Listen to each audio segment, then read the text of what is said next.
nandito tayo sa may pabahay Muson sa may San Jose del Monte, Bulacan. Ngayon yung pinaka-customer, mali daw to. Ngayon susundan daw talaga natin yung pinaka-address niya. Challenge natin to. Kasi hindi pa natin masyadong kabisado rito. Kaya kasama natin si Magta. Titingnan natin kung mabilis natin mahanap. Let's go, samahan niyo ako. Dali ah.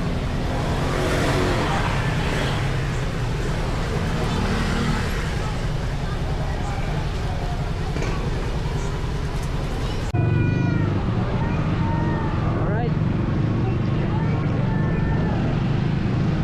Nasa ibang bansa kasi mga kuya yung umorder.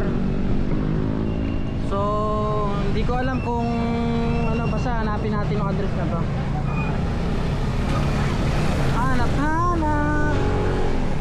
Kanan daw tayo rito eh. Section 3. Phase 1 section 3. Oh no. Phase 1 section 3 ba to? Tingnan natin ah.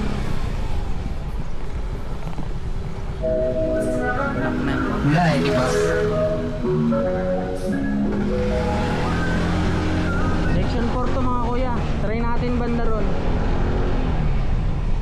Nakita ko doon sa gate nung ano eh, isang gate.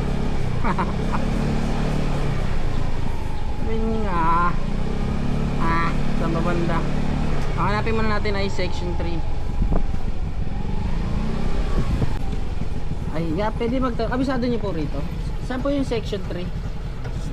Yeah, section 3 ah. Section 3. Ito na section 3. Sige. Ano po?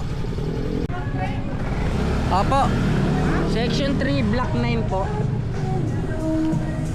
Dito na po sa kabila.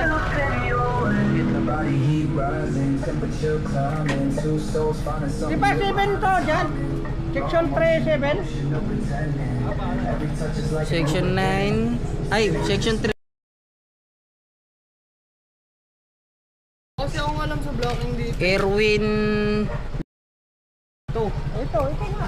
Ayan o, yung may Ay, yung iskinita na yan. Hindi, yan yung may, mismong may e-bike. Ayan, okay. Sige. Thank you, sir ah. Dito na yata. Dito na. Si Sir Erwin po. Thank you.